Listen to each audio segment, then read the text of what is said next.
Bismillahirrahmanirrahim. Exercise 5.3, question number 1. Resolve into factors. ठीक है, factors में रिजॉल्व करना है. Part 1, 2a² plus a minus 1. देखिए, फैक्टर्स कहते हैं किसी भी एक्सप्रेशन को इस तरह से ब्रेक किया जाए कि जब उसको दोबारा से आपस में मल्टीपल्स करें तो वापस क्वेश्चन बन जाए. हम उसको फैक्टर्स का नाम देते हैं. यानी कि हम इसके कितने पार्ट्स कर सकते हैं, कितने हिस्सों में उसको डिवाइड कर सकते हैं, और जब उन हिस्सों को दोबारा आपस में जोड़ा जाए या मल्टीप्लाई किया जाए तो दोबारा से ये चीज़ बन जाए, हम इसे फैक्टर्स कहते हैं. तो ये एक एक्सप्रेशन दी गई है जो कि है 2a² प्लस a माइनस 1. कोई फॉर्मूला इसमें अप्लाई नहीं हो रहा, लिहाजा हम इन 3 टर्म्स के अंदर जो हमें क्वेश्चन दिया हुआ हम इसको कन्वर्ट करेंगे 4 टर्म में. डिफरेंट तरह से ये हो सकता है, लेकिन हम फैक्टर ही से मेथड से करेंगे. तो उसके 2 स्टेप्स ध्यान में रखिए. नंबर 1, जो फर्स्ट कोफिशिएंट है ये 2, इसको हम मल्टीप्लाई करेंगे लास्ट कांस्टेंट वाले नंबर से जो कि था 1. हमारे पास आ गया 2 1 2. अब ये ध्यान में रखना है कि जो मिडिल टर्म है a, इसको 2 इस तरह के पार्ट्स में डिस्ट्रीब्यूट करना है कि उन दोनों पार्ट्स को या तो आप प्लस करें या आप उसको माइनस करें, लेकिन उसका आंसर जो है वो a आना चाहिए. जैसे मिसाल के तौर पे यहाँ पे आया 2 1 2. अब हमें 2 की वैल्यू को ध्यान में रखना है, मल्टीपल्स को, कि उसका मल्टीपल्स तो 2 रहे, लेकिन उन दोनों वैल्यूज़ को आपस में प्लस या माइनस किया जाए तो आंसर ए आए. अब ये ए कहाँ से, ये बताए. हम मिडिल टर्म को ब्रेक करेंगे, मिडिल टर्म ब्रेक मेथड भी कहलाता है ये. तो मिडिल टर्म को ब्रेक करेंगे तो हमने 2a को अगर माइनस किया जाए a के साथ, ठीक है. अब देखिए, यहाँ कोफिशिएंट है 2, यहाँ कोफिशिएंट है 1. वहाँ कोफिशिएंट इस्तेमाल हुआ था 2 और 1, तो 2 1 2, तो यहाँ कोफिशिएंट 2 1 2. ये तो सेम आ रहा है कोफिशिएंट मल्टीप्लिकेशन.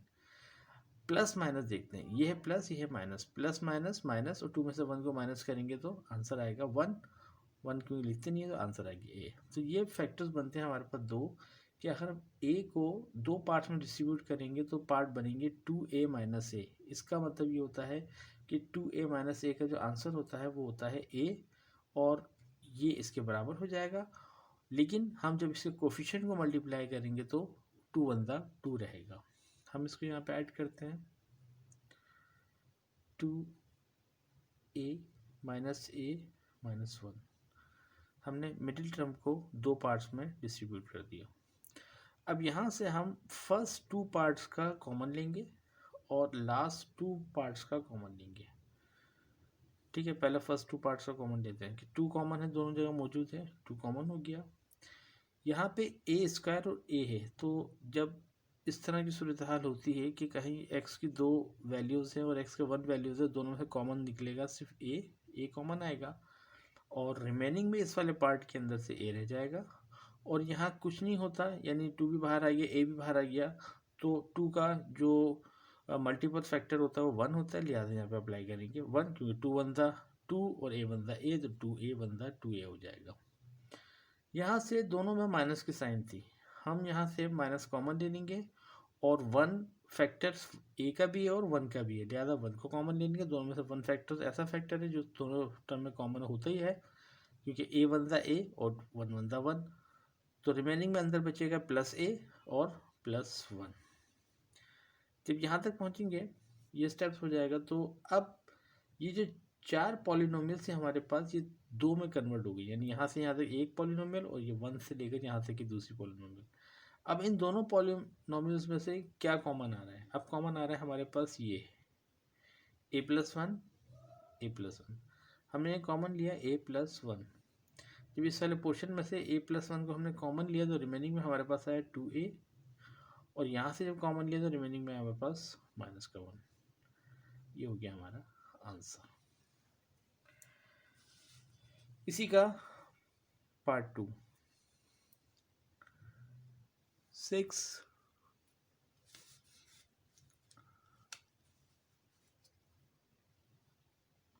a² + 11a - 10। फिर हम स्टेप दोहराते हैं कि 6 और 10, यानी हम पहले 6 को मल्टीप्लाई करेंगे 10 के साथ, तो 6 10 हमारे पास है आंसर 60। अब 60 की मल्टीप्लिकेशन हम जहन में रखेंगे, लेकिन जब हम उन दोनों नंबर्स को आपस में मल्टीपल्स करें तो उसका प्लस करके उनको आपस में या माइनस करके 11a आना चाहिए।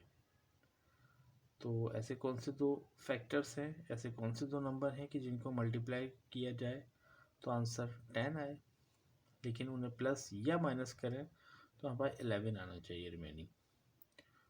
तो ऐसा है हमारे पास, ऐसे नंबर है। तो अगर हम 15 × 4 ये फैक्टर्स निकालते हैं 60 के, तो ये मल्टीप्लाई तो होता है 60, ठीक है। तो हमने यहाँ फैक्टर्स निकाले सोच के, 15 4 × 60, और यहाँ पे 15a - 4a लिखा, तो प्लस माइनस माइनस, और 15 में से 4 को माइनस करेंगे तो 11, लेकिन जब इसे कोफिशिएंट को 15 और 4 को मल्टीप्लाई करेंगे तो आंसर आएगा 60। तो फैक्टर बन गया हमारे पास 15a - 4। यहाँ पे हम फैक्टर अप्लाई करते हैं 11 के, प्लस 15a - 4a - 10।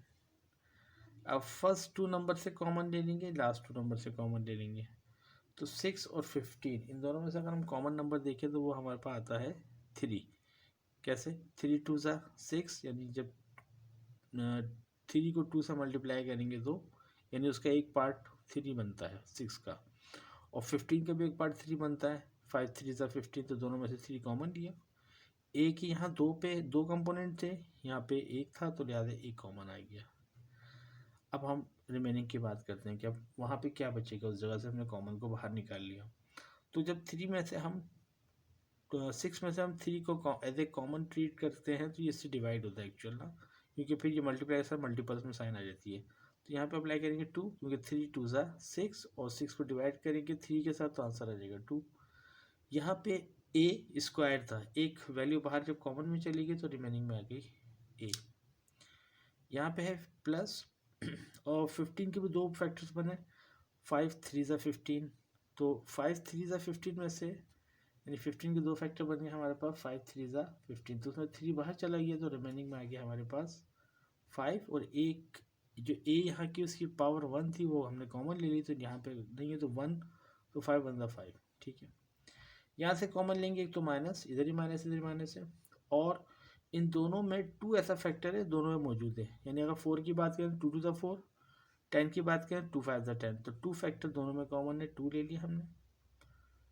रिमेनिंग की बात करते हैं, जब 4 में से हमने 2 से डिवाइड किया, ये 2 को कॉमन के फॉर्म में बाहर निकाला तो अंदर आ गया 2a। जब इनको रिवर्स करेंगे 2 2 ज़ा 4a, और यहाँ साइन आएगी प्लस की, क्योंकि माइनस कॉमन लिया था दोनों में से, तो ये दोनों साइन चेंज हो जाएंगे, ये प्लस भी आएगा ये भी प्लस आएगा। और 10 के 2 फैक्टर होते हैं 5 और 2, तो 2 कॉमन चला गया तो रिमेनिंग में आ गया 5। ये 4 पॉलिनोमियल्स 2 में कन्वर्ट हो गए। अब हम इन दोनों में से कॉमन देखेंगे कि कॉमन क्या है, वो कॉमन आ रहा है 2a + 5, यानी इस वाले पोर्शन में से भी 2a + 5 है, और इस वाले पोर्शन में से भी 2a + 5 है, लिहाजा कॉमन आ गया 2a + 5। यहाँ से रिमेनिंग में बचा 3a, ये यानी ये कॉमन चला गया और ये टर्म बच गई, यहाँ से ये कॉमन चला गया और -2 रिमेनिंग आ गया।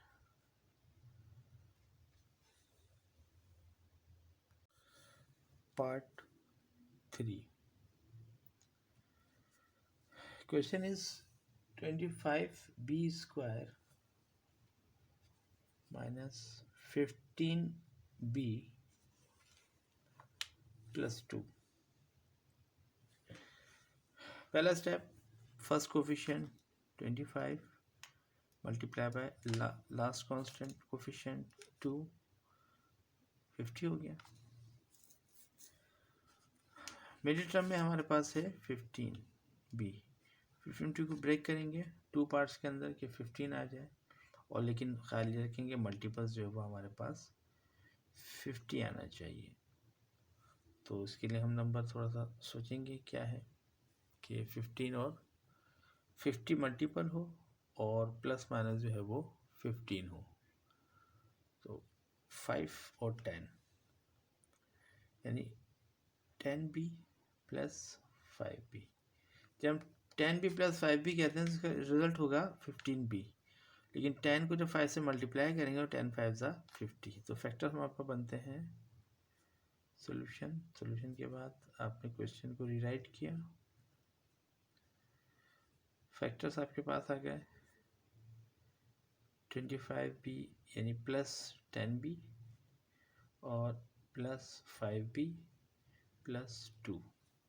फर्स्ट टू कॉमन में से हम फर्स्ट टू नंबर में से कॉमन लेंगे तो यहाँ कॉमन आता है 25 के फैक्टर बनते हैं 5 5 25 और 10 के फैक्टर बनते हैं 2 5 10। तो दोनों में से कॉमन आ गया 5 और एक भी कॉमन आ गया। रिमेनिंग में यहाँ पे आ गया एक 5b क्योंकि 5 5 25 और b और p b स्क्वायर हो गया, प्लस यहाँ पे 2 के फैक्टर थे 5 और 2, तो 5 बाहर चला गया, अंदर आ गया 2 और b एक ही था वो बाहर चला गया तो 1 आ जाएगा उसकी जगह 2 1 2। यहाँ पे दोनों में से कोई भी एलिमेंट हमें वैसे नज़र नहीं आ रहा कॉमन, तो जब कुछ भी ऐसा नज़र ना आए तो 1 फैक्टर से दोनों के मेंबर होते ही हैं, लिहाजा 1 कॉमन आ जाएगा। रिमेनिंग में हम दोनों चीज़ें ऐसी उतार देंगे। अब कॉमन है हमारे पास 5b प्लस 2 और यहाँ है 5b plus 1, that is answer.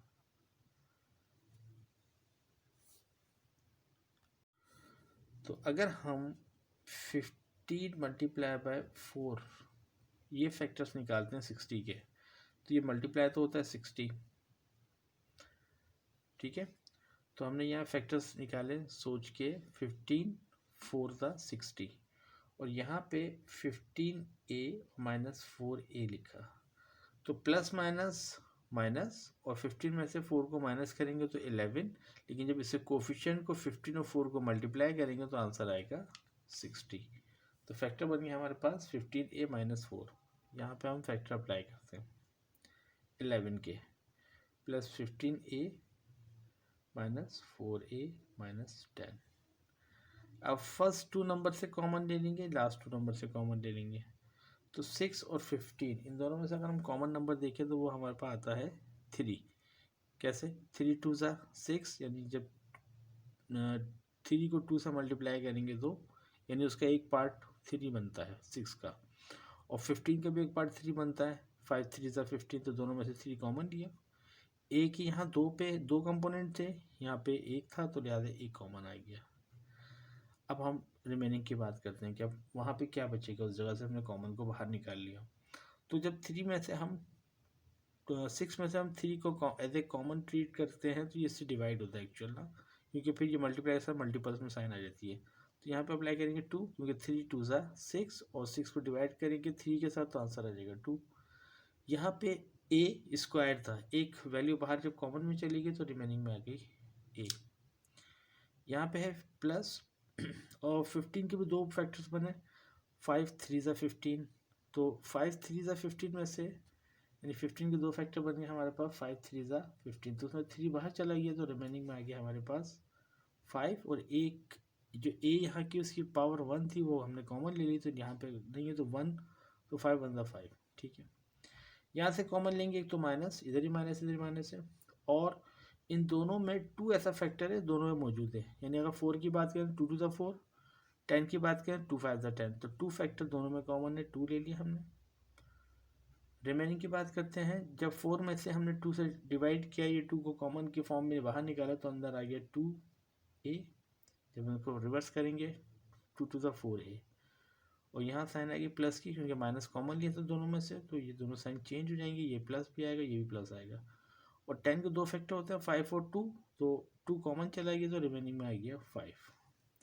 ये 4 पॉलिनोमियल्स 2 में कन्वर्ट हो गए। अब हम इन दोनों में से कॉमन देखेंगे कि कॉमन क्या है। वो कॉमन आ रहा है 2a + 5, यानी इस वाले पोर्शन में से भी 2a + 5 है और इस वाले पोर्शन में से भी 2a + 5 है। लिहाजा कॉमन आ गया 2a + 5। यहाँ से रिमेनिंग में बचा 3a, ये यानी ये कॉमन चला गया और ये टर्म बच गई। यहाँ से ये कॉमन चला गया और -2 रिमेनिंग आ गया।